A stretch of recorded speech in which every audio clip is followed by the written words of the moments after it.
Shalom. First and foremost, I want to give all praise, honor, and glory to the Most High, Yahweh, Ba'ashem Yahawashai, Ba'ashem Rakakwadash, and I want to say Shalom to Yakmanakwath out there, pursuing this truth diligently, coming at you once again with another lesson. And this is a follow-up, a part 2 to the lesson titled Ammonite Man Blows the Whistle on Esau. Alright, so if you haven't seen that one, it's recommended to go ahead and do so. This is the first part here. It's 57 minutes. Well, 58 minutes, right? It's got 54 seconds on it. So, and basically in that, I'll go ahead and open it up. I'm not going to play too much of it because, again, if you haven't seen it, you can just go check out the previous video. But there was a, let's see if I can get up on screen. There was this Ammonite man, alright, so-called Japanese individual here that was talking about basically, you know, how all of the, I'll be a little bit more careful in this lesson, right? That basically all of the sexual offenders, all right, of a specific variety, dealing with, you know, those below a certain age, all right, if you get what I'm talking at, these individuals are overwhelmingly white. It's always the white man. They're, you know, so-called white, all right? Really, they're Edomites, okay? And that's where we're getting lessons on Esau, as you can see right on the screen right now in the Part 1, Hebrews 12 and 16 through 17 was on the screen, of course, dealing with Esau and how no one's as wicked, no one's as vile, and really what I should have done is what I'm going to do now. What I should have done is get Hebrews, we should go there.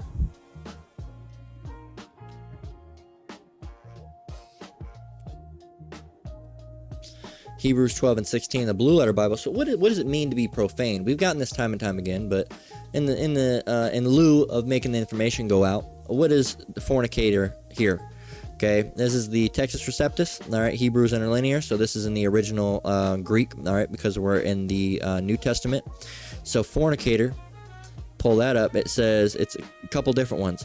A man who prostitutes his body to another's lust for hire, a male prostitute, or a man who indulges in unlawful sexual intercourse, a fornicator. Now, you have this word pornos, but you also have a word porneia.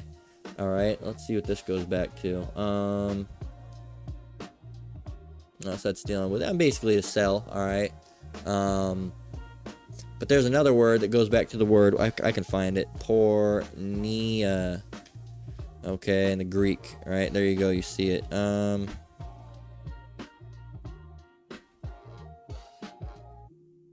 There it is. So this is porneia or porneia. And again, this is another definition of fornication. It says illicit sexual intercourse. Okay, so what does illicit mean? Again, illegal, things that are against the law. Illicit means, right, something forbidden by laws, rules, or a custom. All right, and of course, what law, rules, and customs are we going off? The laws, rules, and customs, Yahweh, Ba'ashem Yahawashai, all right? The laws, the statutes, and the commandments. The laws, the statutes, right? Of course, we're not, we're under the law. Okay, but we're not, we're not, okay, let me rephrase that. We're not under law, but under grace, okay? But that doesn't mean we're free to do whatever we want, all right? We still have to, free from the law means that it isn't the law keeping that actually saves us, okay? Now, we still do have to do it because faith without works is dead, and on top of that, the wages of sin is death. Okay, so if you're not keeping the commandments, that's our baseline, then you're going to die, right? So, illicit sexual intercourse, so things that are against the law, right? One of those things, there's multiple things, all right? Well, it says everything here, right? Adultery, right? Can't do that. Man can't be with another man's wife. Fornication, all right? Such as, you know, like it's saying fornication. It's explaining what fornication is. It just says fornication here, but this word literally means fornication. Sometimes they do that. They just throw that exact definition in it. Well, what is fornication? Okay, well, it's explaining what it is. Homosexuality, lesbianism, right? Intercourse with animals, bestiality, right? Sexual intercourse with close relatives. And now it goes off in 3. It says sexual intercourse with a divorced man or woman. So no, it's not with a divorced man, but it would be with a woman. All right, it's still bound to a man. And then metaphorically, the worship of idols. So that's what it's dealing with. You know, adultery, incest. You know, sexual promiscuity is really a form of fornication, and homosexuality, lesbianism, and also getting with children. Okay, those are all forms of fornication. Now, if we go back to the exact scripture, I'll pull it back up. It says Hebrews 12 and 16. It says, lest there be any fornicator or profane person as Esau, who for one morsel of meat sold his birthright. Okay, now if we go back, I can actually just get it on the screen here, because there's a, where were we at? Right here. It said, right here, Hebrews 12 and 16 through 17. I'll just get it off the video because you can see it right here. It says, make sure that no one is immoral or godless like Esau, who traded, why is it like make the quality better when I click right? That's crazy. It says, well, I'll click over here so we can see it. It says, who traded his birthright as the firstborn son for a single meal. It wasn't even fully cooked yet either. So, yeah, man, you got these Edomites that do that, and basically it's a warning. You know, don't let anybody, right? Like it says NRSV, see to it that no one becomes a moral and godless person, as Esau was. Okay, Amplified Bible says, and see to it that no one is immoral or godless like Esau. So it's warning you, don't be like Esau, right? And that's because Esau is the worst of it, and that's what this individual was talking about. It was in 3 parts, and we watched, part 1, 2, and 3 of that video, and he said a lot of truths, man. He talked about how, they're going over there to get with little girls, how they're going over there, and the Japanese women are dumb, and they're getting with these foreigners, and they only want to fuck, all right? And that's what he's saying. He's saying shit like that, basically, and it's true. They're not there to help you. Esau, again, they hide these things, all right? They're subtle, okay? They're subtle. That's how we got Eve in the field, okay? Because that same spirit that was on that serpent, all right, is that same spirit on Esau, man, okay? And that's why Esau and Eve to this day, the so-called black woman, that they have that such a close relationship, right? Because she loved that fucking serpent, man, right? And a lot of people think it was a literal snake, and it wasn't. It was a literal snake. It wasn't dealing with a literal snake, all right? Now, you can call someone a snake. Does that make them a literal snake? No.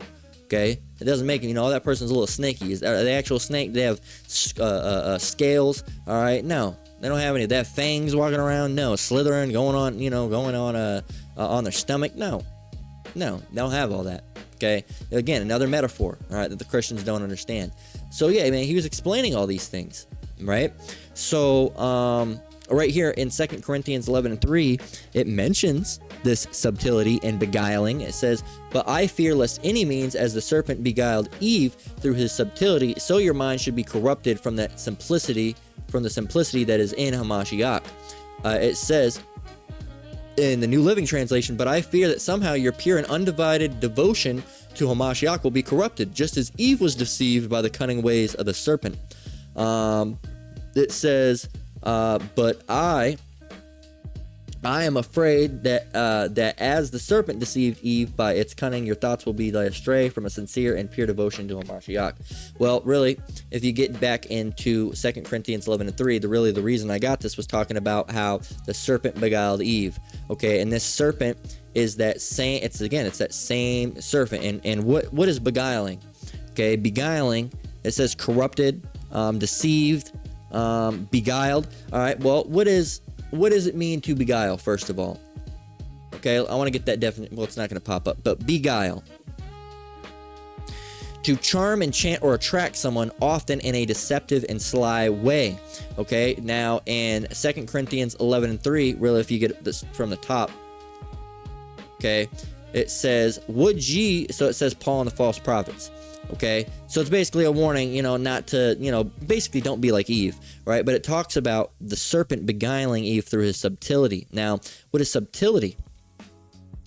So we got beguile, but we also need subtlety, because he beguiled Eve through his subtlety. It says subtlety is an archaic spelling of subtly. It says, though it can still be found in some dictionaries, it generally refers to a quality being delicate, nuanced, difficult to detect. So, and I mean, once you have the Holy Spirit, all right, you have the Lord dealing with you, it's not difficult to detect like it is with these people out in the world.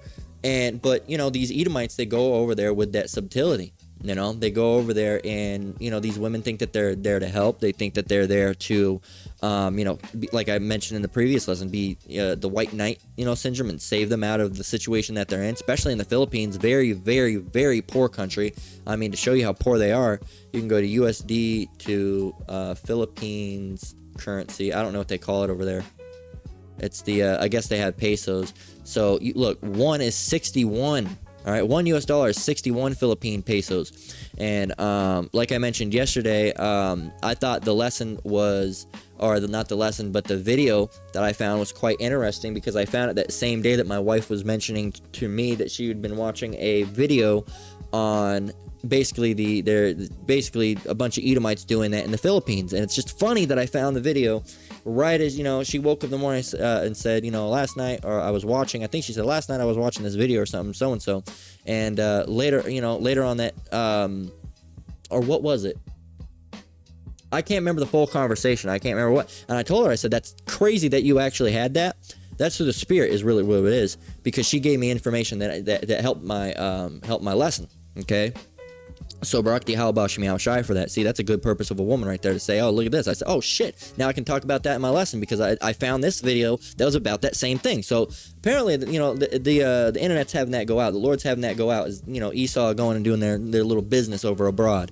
And then again, like the one my wife told me, it was with a regular of age woman, but they go over there and they also look for not of age women. And I guess what she did, she was kind of fucked up with it. She thought he was going to save her and bring her out and live and all this. And basically he gave her $100,000 and she ended up blowing it. And I guess the house burnt down. It was a bunch of shit, man. It was a bunch of shit. She just wanted more money. But I wanted to put into perspective, I wanted to mention that because this guy gave her $100,000. All right. So that's, yeah, that's $100,000 right there. So, yeah, that's, should be 100,000. Yep, 100,000. So, what can Philippine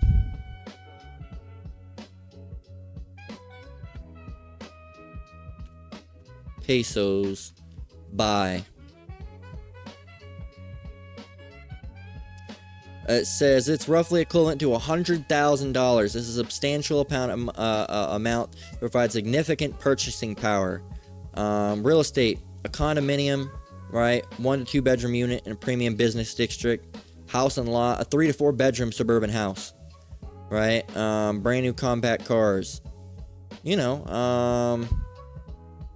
So look, retirement and long-term living covers about $3,000 to $4,000 a month for 2 to 3 years, which is considered highly comfortable, luxury tier lifestyle in the country. So, I mean, you could live,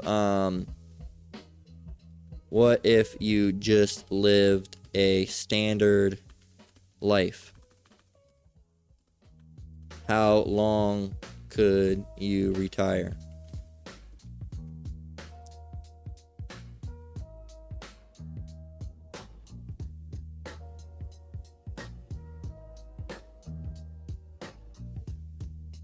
Says if you live a standard middle-class life as a single person, you can fund your retirement for 9 to 13 years if left uninvested. There you go. There you go, man. So, so it says it's equivalent to $100,000 US, but I think he gave her like a 10,000 or something. Not 1,000, but 10,000.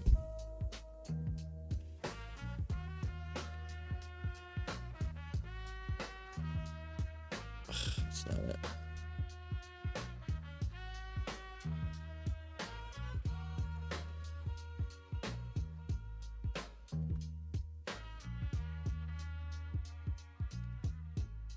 Let's see. $10,000, but still, yeah. What can it buy? Let's see. I think it was just 10,000. She had a house and everything. Big house.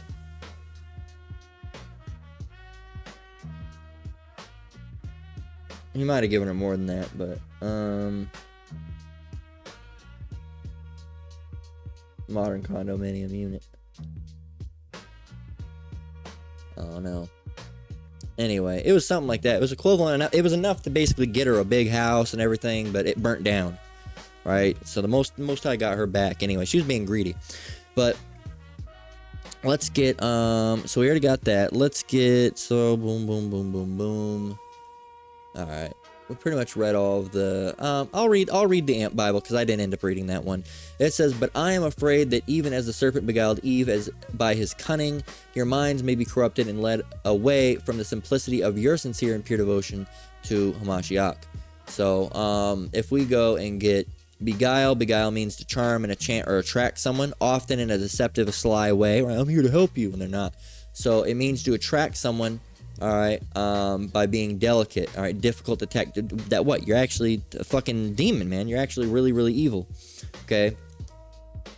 And a lot of people, again, we're getting to the point where people are coming around. We're seeing these Ammonites. We're seeing Jake. All right, they're the important ones. We're seeing Jake starting to slowly come around, but it seems like a bunch of black kids are going to have to continuously be killed at least once a week, or they're not going to get it. All right, because Jake was completely fine until the whole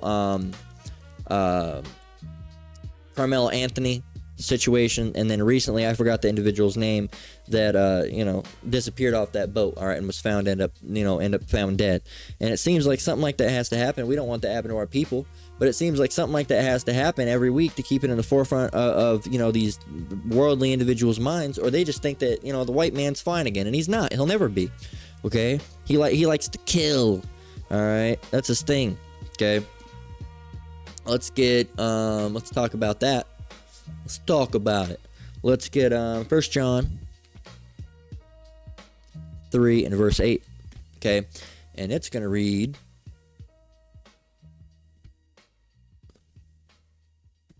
all right, because all this wickedness, really, if you look at all the wickedness that's out in the world, Esau put all this shit out there. Okay. The woman going against the man. Okay. Esau put that out there. Homosexuality for the big point. All right, Esau put that out there. Bestiality, Esau put that out there. Drug use, Esau put that out there. I mean, they're the ones working with the CIA to get this shit imported. Okay, time and time again, the CIA talks about. There was a guy that was a whistleblower for the CIA. He was in the CIA and basically said we were, basically illegally transporting, large amounts of drugs in the United States, and. Meanwhile, the guy was talking about he doesn't know how fentanyl gets in the country, and it's these immigrants that are bringing all these drugs in. No, it's fucking you. You just said it. These morons. And then, individuals that are guarding in Iraq and not Iran, but Iraq, heroin operations, right? There's a large military presence. I don't know if there still is, but at least at the time of Iraq, in the city that is the biggest producer of heroin. Why is that? Why are they guarding that city so much, right? To make sure it doesn't go anywhere? Nah, it's their crop, man. They don't want it to go anywhere. So all this shit really is perpetrated, and it's Esau's forte. Okay, it's Esau's forte. I don't even know how you spell that. Forte, like this.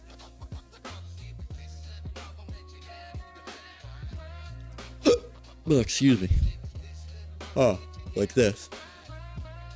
A person's strong point, special talent, or a skill in which they excel. It's their special little thing, wickedness. All right, they excel in wickedness. All right, their special talent is wickedness, and their strong point is in wickedness. And anybody that's out here living like that, really, they're living like an Edomite. All right, they're living like a devil. All right, and the devil is referring to Esau, Edom. Okay, in verse 8, this is 1 John 3 and 8. It says, "He that committeth sin is of the devil, for the devil sinneth from the beginning. For this purpose, the Son of Yahushua, right, was manifested that he might destroy the works of the devil." All right, get all this, all this. He's going to come back and destroy all these works of the devil. What's the works of the devil? All this wickedness, man. All right, and again, it all goes through Yahushua. He commands everything at the end of the day, and he has opposition. Okay, and that's what Esau is what do they call it? Basically planned opposition. Okay, and he brought he's brought it in, and Lord's gonna clean it up. Okay, so Yahushua, when he goes back, he's gonna be like the ultimate cleanup crew. All right, him and the angels are gonna be the ultimate, and the chariots are gonna be the ultimate cleanup crew, man, and the 144, right, 144,000, gonna be the ultimate cleanup crew. All right, all the wicked, all these things, they're all going away. Okay, they're all going away. Pack the bags, all right, and pack the bags and throw them right into the coffin, because that's where you're going. And most, all right, there's going to be a lot of individuals that, primarily the ones of high stature, they're going to be the ones that are bearing all the bodies that are left behind. But you got these individuals that they again, Esau, the pride of their heart has deceived thee, has deceived thee, thou that dwellest in the clefts of the rock. Their pride has deceived them, and they think that they think their houses shall continue for ever. Okay, they think that nothing's going to happen to them. They think they're going to be able to do all these different things. I accidentally closed out of something, but I'm going to go look it up. I said, here it is. What ethnicity makes up the most sex tourists, right? Because we're always getting blamed for everything, but it says sociological studies and advocacy organizations consistently identify white men from affluent Western nations, primarily the United States, Western Europe, Canada, and Australia, to be the demographic that makes up the largest proportion. It's a weird... Anyway, I don't know. I'm losing it. Proportion of global sex tourists. What else does it say? What else kind of information?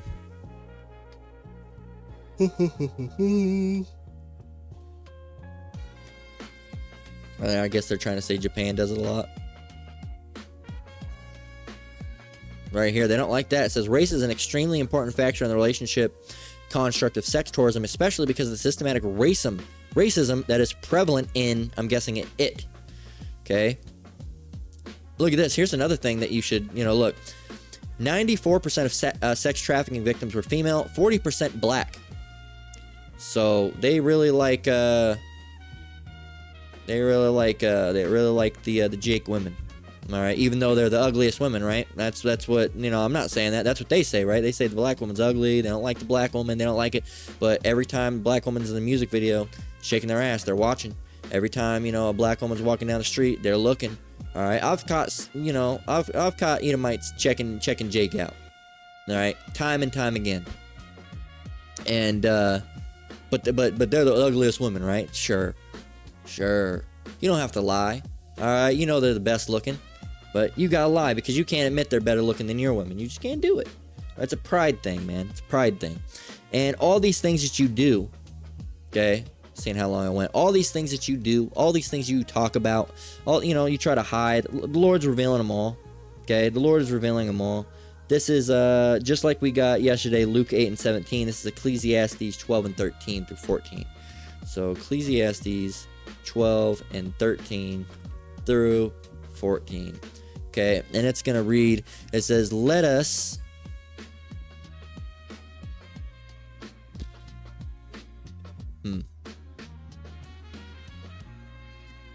Did I get confused? No.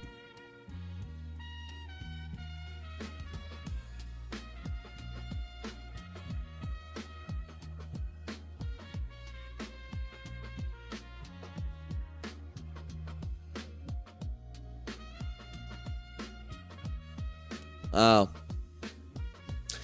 Why did I get 13? Well, I probably got 13 because it's good. I was confused here. I didn't read down. I was like, I read 13. I was like, no, I don't think this is it. No, it is it. Slakia. Ecclesiastes 12 and 13 through 14. It says, "Let us hear the conclusion of the whole matter. Fear Yahweh and keep his commandments, for this is the whole duty of man. So this, I probably wanted to get this to explain it because, again, I like going into it every single time because, again, the laws, the statutes, and commandments. Well, if we're not under the law, we don't have to keep the law, then why are we keeping the law? Well, because that's our whole duty, all right? We're meant to do it.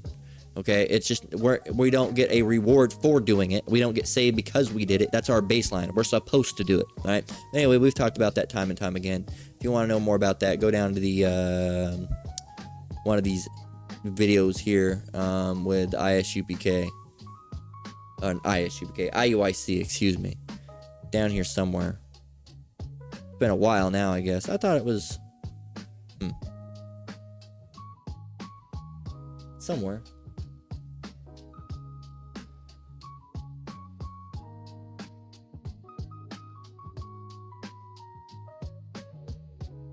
I think it was one of these.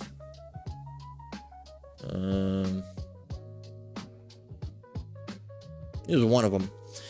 We already talked about that, so we're not going to get too much into it. But verse 14, back in Ecclesiastes 12, verse 14, this is the point. It says, "For Yahweh shall bring every work into judgment with every secret thing, whether it be good or whether it be evil. Was that it? Was it just a 14? It sure was. So let's get it in the New Living Translation. It says, Yahweh will judge us for everything we do, including every secret thing, whether good or bad.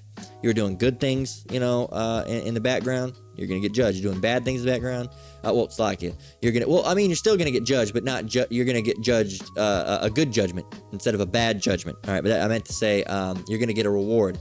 Okay, if you do good things and in the background people don't necessarily see it, that's good. All right, that's kind of how alms are meant to be. They're supposed to be done not really in overly secret. You're just not supposed to speak of them, and no one's really supposed to know what you're doing with alms. You don't have to say, I gave a guy $30 down this. You're not really supposed to brag or talk about them. It's just you do it because it's good, and that's it. You don't try to get esteemed because of it, right? So that's like a good something, doing something in secret like that. That's a good thing done in secret, right? You don't really go and tell the brothers, hey, I today, you go on the comment board, today I gave a homeless man this amount of money, and then he was so great. You don't do that, right? So that would be done something basically in secret. That's good, all right? And you get a reward for that, okay? You said not about work. Well, it's a little bit different, okay? It's a little bit different, and it's not that we're expecting a reward when we do it, right? That's the other thing. It also talks about that when giving alms, don't expect a reward. There's a scripture for it.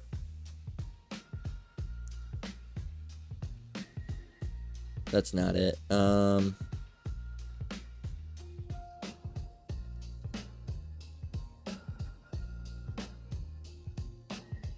These are good too, but I mean, Matthew 6 and 14, 6 and 1 through 4, it reads, take heed that ye do not your alms before men to be seen of them, otherwise you have no reward of your Father which is in heaven. But there's another one I was looking for. It went, how did it go? It went,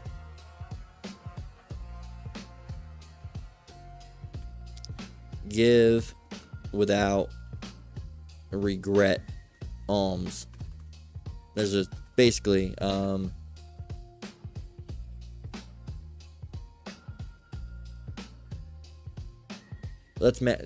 the other one, Matthew 6 and 4. It says 6 and 3 through 4. It says, when thou doest alms, let not thy left hand know what thy right hand doeth, that thine alms may be done in secret, and thy Father which seeth in secret himself shall reward thee openly. That's not the one. It might be in the Apocrypha. But it was basically like, I got it not too long ago. Apocrypha.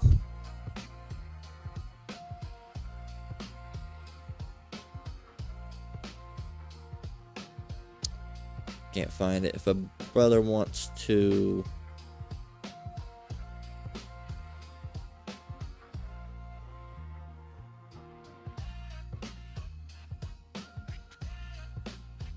Yeah, I can't find it necessarily. But yeah, there's a scripture basically goes on, when you give, don't give it in regret. Give in sincerity, right? Don't be like, oh, I shouldn't have given that. Just give in sincerity, right?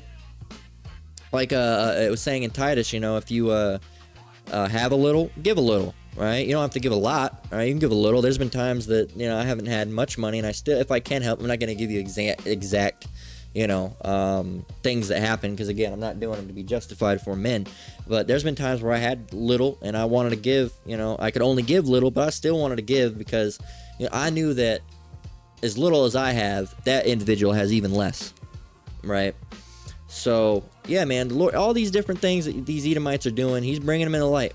All right, he's bringing them in the light, and it's going to happen even more. All right, in the end days, the whole door is going to be peeled back on them. Then shall that wicked be revealed. Right here, 2 Thessalonians 2 and 8, it says, and then shall that wicked be revealed, whom the Lord shall consume with the spirit of his mouth, and shall destroy with the brightness of his coming. Right? So, and verse 9, even him whose coming is after the working of Satan, with all power and signs and lying wonders, and with all deceivableness of unrighteousness in them that perish, because they receive not the love of the truth, that they might be saved. So really, Not it's going to be Esau, but they're going to be wiped out with it. They're going to be put to death. But all those that like Esau's ways as well, because again, you're basically doing what Esau does. You're a spiritual terror. You're not an actual literal terror, but you're spiritually you're just like Esau. All right, you walk like him, talk like him. All right, want to be him. And with that, you're doing all sorts of wicked atrocities. All right, and if you're not doing them, you're at the very least, you're condoning them, right? So this is Proverbs 10 and 9. I think after that, we're going to close out. It says, Proverbs 10 and 9, it says, he that walketh uprightly walketh surely, but he that perverteth his ways shall be known. And that's what Esau does, man. All right. NLT, it says, people with integrity walk safely, but those who follow crooked paths will be exposed. NRSV, this is probably one of the best ones that we have on this screen right now. It says, whoever walks in integrity walks in securely, but whoever follows perverse ways will be found out. There you go. Amp Bible, it says, he who walks in integrity and with moral character walks securely. And Esau has no moral character. All right, he's an immoral character. It says, but he who takes a crooked way will be discovered and punished. Good News Translation, it says, honest people are safe and secure, but the dishonest will be caught. And you've been caught, Esau. All right, they're talking about you. And Esau is really uncomfortable right now. They're really uncomfortable. I mean, if I opened up threads, Instagram threads right now, I am sure that these people are just talking some shit about some black people. All right, there was a post I saw earlier that basically they said, there's a black lady saying, I'm ready to get out of America, and they said, then go back to, someone was like, then go fucking back to Africa. And the black lady got 1,000 likes, but the go back to Africa got 20,000 likes. 20,000 people agreed, man. So it just shows you that, these Edomites are fucking pissed. They're mad, and they're mad because everybody's turning against them. All right, the Asian people don't fucking like them now. The black people don't like them now. The Mexican people don't like. Well, they're still kind of holding on. Mexican people don't like them now. The Native Americans been not like them. All right, you got the Argentinians, Chileans, all the other Jakes. Right, they're not fucking down with them. They don't like them. All right, I don't remember if I mentioned them or not, but you got the all the Arabs as well. Not them, but I meant to mention the Asians, but the Arabs as well. All of the Asians, right? Most of the Arabs. Right, don't like the so-called white man. Okay, they don't like you right now. You're pretty fucking hated, man. And anytime anybody talks about you and your top tribe, right, Esau, all right, the Amalek, and Amalekites, people really don't fucking like them right now. Okay, they really do not like them. They do not like how it's visibly coming to view that America is 100% an occupied government by a foreign entity. They do not like that. They do not like that at all. Okay, but all these things are being revealed. Okay, all these things are being revealed. But he that perverteth his ways shall be known. And it's known now. Okay, the Epstein files came out. It's known what you're doing. All these sex tourism things, it's known what you're doing. All right, the people that are going and having the most CSEM, all right, child sex exploitative materials, it's Esau. All right, the people that are going and doing things, all right, to these poor children, it's Esau. All right, and it's and people embezzling, it's Esau, right? It's always Esau, but it's everybody else that's the problem, and everyone's sick of you blaming it on them, man. Okay, so you point the finger, but now everyone's put a mirror in front of you, so now you're just pointing right back at yourself. So yeah, man, the Ammonite man blew the whistle on Esau, and a lot of other nations. Don't just sit back, right? You're gonna see a lot. The Lord's revealing these individuals right now. Okay, and the Lord's revealing these individuals. And you can't hide from it. There's no way you can hide. You can try to crawl under a rock. You can try to go to your little bunkers. Everyone's going to know who you are. They're going to know you're the devil. They're going to know what you do. They're going to know that everything was a lie. They're going to know you're full of shit. And in the kingdom, you're going to be known as on the bottom. You're going back to your rightful place on the bottom. All right? The Lord called you low amongst the heathen. Okay? An Ammonite is better than you. All right? A Moabite is better than you. An Ishmaelite is better than you. All right? An Elamite. All right? The ones that you always talk about going out there, and, I don't particularly care for them either. All right? Sitting in those streets, right? Doing all those types of music. Would you like some curry? Right? And they're stirring up the bowl with their foot. All right? All this nasty shit. They're above you. Can you believe that? They're above you. Okay? You can't even go and go to any Google Street View in India without finding a dirty street. You can't find one. I could go anywhere, okay, and find a dirty street. There's a game you can play. Try to find a non-dirty Indian street. Try to find it. You won't find it. But still, but you guys, play it off a little bit better. We're higher, we're above. You're not, though. All right? You're low among the heathen. All right? You're the lowest of low, okay? And you're called the border of wickedness. So there's you can't escape your title. All right? You are who you are, okay? The wicked, Esau, Edom, okay? The base man, the low of the low. All right, worthless. That's who you are, man, and you can't escape it. So I'm glad, these individuals are blowing the whistle on you. All right, and we're looking forward to more coming soon. Lord willing, we're alive to well and hear it, and it's going to go on regardless. Whoever is alive and well to hear it. I mean, it's going to go. We just want to be alive and well to hear it, but I mean, the revealing is going to continue going on. All right, regardless if anybody's alive or well to hear it. It's of course, people are going to be alive, but you know what I mean. But that's where we're going to close out. Lord will was edifying. How long did we end up going for? 35 minutes? Almost 40 minutes. That's good enough. So, yeah, man, that's where we're going to close out. Lord will was edifying. Again, I want to give all praise, honor, and glory to the Most High Yahweh, Ba'Hashem Yahweh Shai, Ba'Hashem Makakwadash. Shalom to your brothers and sisters out there. Keep enduring, keep the faith. We're almost out of here. Until the next one, Lord willing. Shalom.